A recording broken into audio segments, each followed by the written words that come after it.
Halo, saya Viko, salam sehat, jangan lupa cuci tangan dan selalu jaga kesehatan. Baiklah, saat ini kita akan membahas materi untuk mahasiswa Universitas Terbuka PGSD semester 2 dalam mata kuliah Pendidikan Seni di SD, dan kita akan membahas modul 9 Apresiasi Musik dan Tari. Kegiatan belajar 1, Apresiasi Musik Anak. Mendengarkan musik bukan mendengar musik. Jadi ada perbedaan antara mendengarkan dan mendengar. Ada penekanan pada kata kan. Mendengarkan berarti melakukan kegiatan pengamatan melalui indera pendengaran dengan penuh perhatian pada bunyi yang menjadi fokus perhatian. Sedangkan mendengar berarti tanpa atau kurang perhatian pada bunyi yang sedang terdengar. Kegiatan mendengar dapat terjadi di mana saja. Bila Anda pergi mengunjungi sebuah toko musik atau ke pasar, umumnya banyak musik yang dapat didengar. Namun apa yang terjadi, kita kurang perhatian terhadap musik tersebut walau musik tersebut terdengar oleh kita. Dalam proses mendengarkan yang baik, kita seharusnya mengingat melodi yang sudah lewat, menghafalnya, mendengar melodi yang sedang terjadi atau yang sedang berbunyi, dan mengembangkan imajinasi akan kemana musik atau melodi hendak mengalun. Dalam mendengarkan musik, tidak hanya satu suara yang dapat kita tangkap, tetapi kita harus mampu menangkap bunyi-bunyi yang lain yang menjadi harmoni dari melodi utama. Kemudian, mendengarkan sambil membaca notasi. Ini manfaatnya bagi kita ketika kita mendengarkan musik sambil membaca notasi yang kita dengarkan musiknya, itu lebih membantu kita lebih lancar membaca notasi dan lebih paham dari apa yang dimaksud dari nada-nada yang diciptakan oleh pencipta. Kemudian mendengarkan secara imajinasi. Ini lebih ke membaca notasi. Kalau kita membaca notasi, membaca nada-nada yang kita baca itu akan berbunyi di kepala kita. Kita akan secara otomatis mengimajinasikan bunyi dari nada yang kita baca. Kemudian motif dan frasa. Motif itu berarti kata, sedangkan frasa itu berarti kalimat. Dan penerapannya dalam musik, motif itu adalah nada-nada rangkaian atau nada-nada tunggal, sedangkan frasa itu kumpulan dari beberapa nada, maka membentuk kalimat. Kemudian binair, bentuk lagu dua bagian, A dan B, tanya dan jawab. Kemudian yang berikut ternair, bentuk lagu tiga bagian, A, B, dan C. Berbagai versi juga sih bisa, A, B, A. Ada A, aksen B. Kemudian bagian A, karya musik Indonesia. Yang pertama, musik tradisional. Nah, musik tradisional ini kebanyakan menggunakan nada pentatonis atau 5. Penta itu berarti 5, tonis itu berarti nada.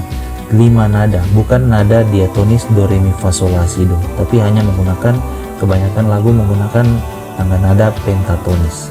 Lagu-lagunya Gundul Pacul, Gembang Suling, dan Manuk Dadali. Kemudian musik mancanegara. Nah, musik mancanegara ini beberapa mancanegara yang telah dikenal di Indonesia dapat dianalisis bentuknya. Contoh karyanya itu Happy Birthday, Twinkle Twinkle Little Star untuk anak-anak ya, Do Re Mi. Kemudian komponis lagu anak. Nah, komponis lagu anak Indonesia. Yang pertama, Ibu Sud. Komponis lagu anak Indonesia ini lahir dengan nama Sarija di Sukabumi pada tanggal 26 Maret 1908. Nama Ibu Sud disandangnya setelah bersuamikan Pak Bintang Sudipyo. Ia bekerja pada sekolah guru sejak tahun 1924 dan di RRI hingga tahun 1960. Ibu Sud sangat menyenangi alat musik biola. Namun demikian dia tidak aktif menciptakan lagu-lagu untuk biola, tetapi lebih memfokuskan pada penciptaan lagu-lagu untuk anak-anak. Lagu ciptaannya lebih dari 100 buah lagu. Buku Ketilang merupakan buku kumpulan lagu-lagu ciptaannya. Adapun lagu ciptaan beliau yang terkenal diantaranya Burung Kutilang, Kereta Apiku, Kampung Halamanku, Menanam Jagung, Berkibarlah Benderaku. Kemudian yang kedua, Ate Mahmud. Ate Mahmud beliau lahir di Palembang. Lagu-lagu anak ciptaan beliau diantaranya Pelangi, Ombak, Kupu-kupu, Larilah Kudaku, Awan Putih. Kemudian ada Pak Dal. Lagu-lagu ciptaan Pak Dal diantaranya Tahun Baru, Berlabuh, Teka-teki, dan Burungku. Kemudian W.R. Supratman. W.R. Supratman kita kenal lewat lagu kebangsaan Indonesia Raya. Walaupun lagu-lagunya banyak berjiwa perjuangan, namun sangat akrab juga untuk dinyanyikan oleh anak-anak SD. Beliau lahir di Purworejo, Jawa Tengah pada tanggal 9 Maret 1903. Pendidikan pertamanya adalah di Sekolah Budi Utomo, tetapi tidak sempat diselesaikannya.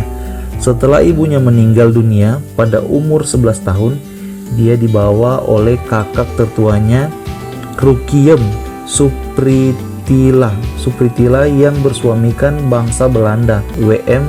van Eldik, ke Makassar. Ia masuk sekolah Belanda dengan nama Weg Rudolf agar tidak ketahuan sebagai orang Indonesia. Pada tahun 1924 dia pindah ke Surabaya, dan pada tahun 1925 pindah ke Bandung bekerja sebagai wartawan surat kabar KOM Moeda. Pada tahun 1926 dia pindah lagi ke Jakarta dan masih bekerja sebagai wartawan. Di sanalah dia mulai bertemu dengan tokoh-tokoh perjuangan kemerdekaan Indonesia. Pada Kongres Pemuda tanggal 28 Maret 1928, lagu ciptaannya Indonesia Raya diperdengarkan untuk pertama kalinya kepada peserta Kongres. Berikut adalah beberapa lagu ciptaannya.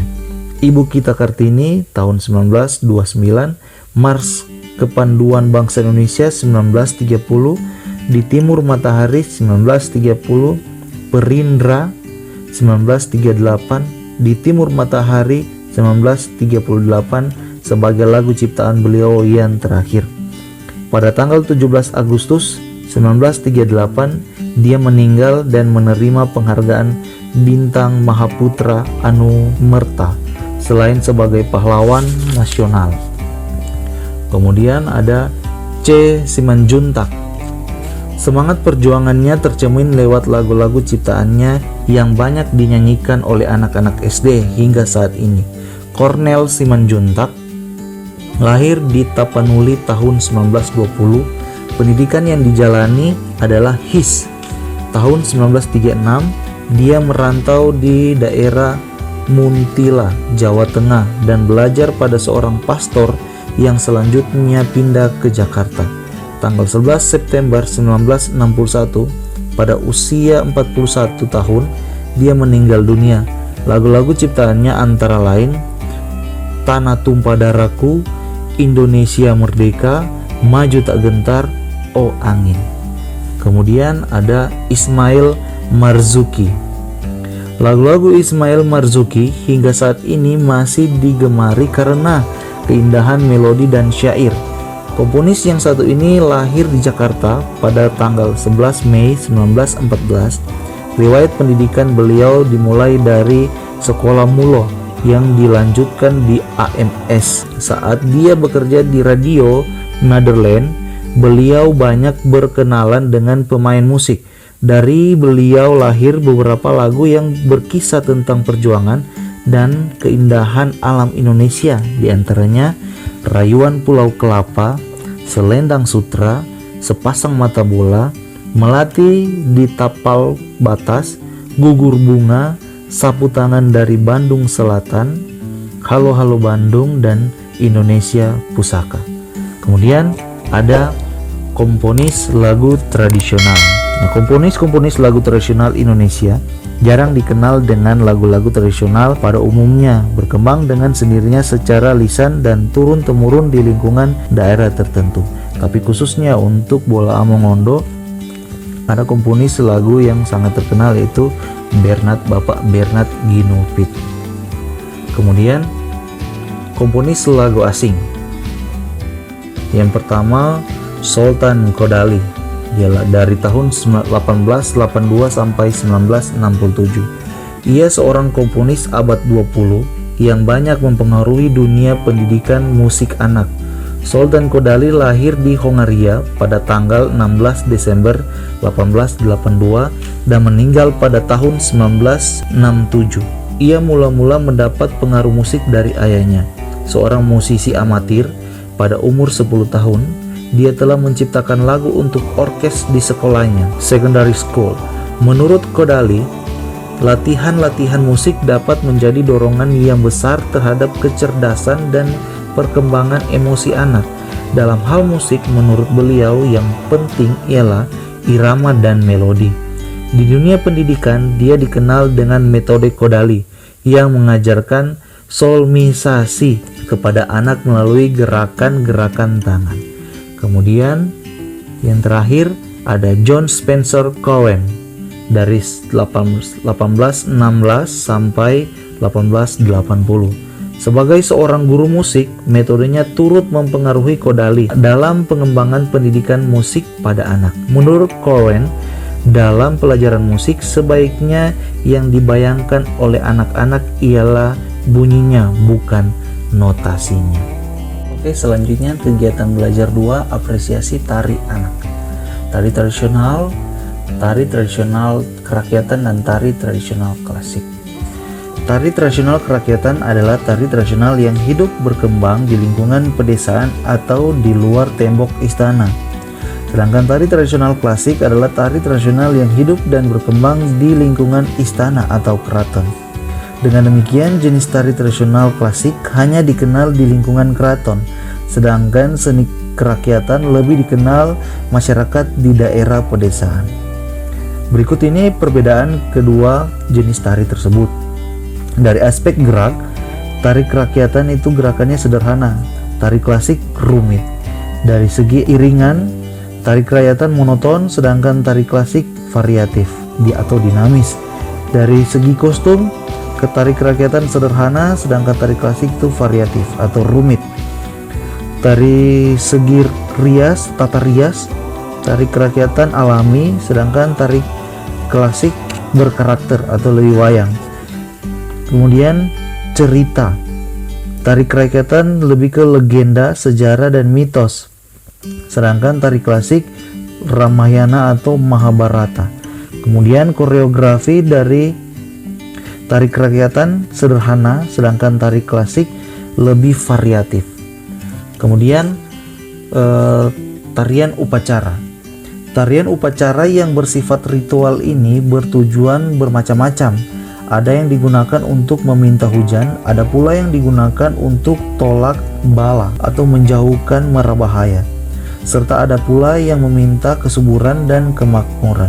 Dari fungsi ini jelas bahwa perbedaan karakter dari jenis tari upacara akan memiliki corak dan ragam yang sangat variatif. Kemudian tarian pergaulan. Tarian pergaulan lebih bebas dipergelarkan dimanapun dan kapan saja tanpa ada aturan yang mengikat.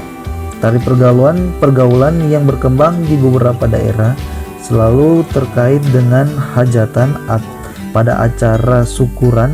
Setelah selesainya suatu kegiatan, di Jawa Barat kita mengenal tari ketuk tilu. Di Bali ada joget bumbung.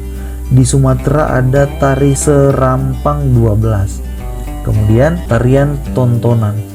Tarian sebagai tontonan dipergelarkan untuk acara tertentu dan ditonton untuk kalangan tertentu.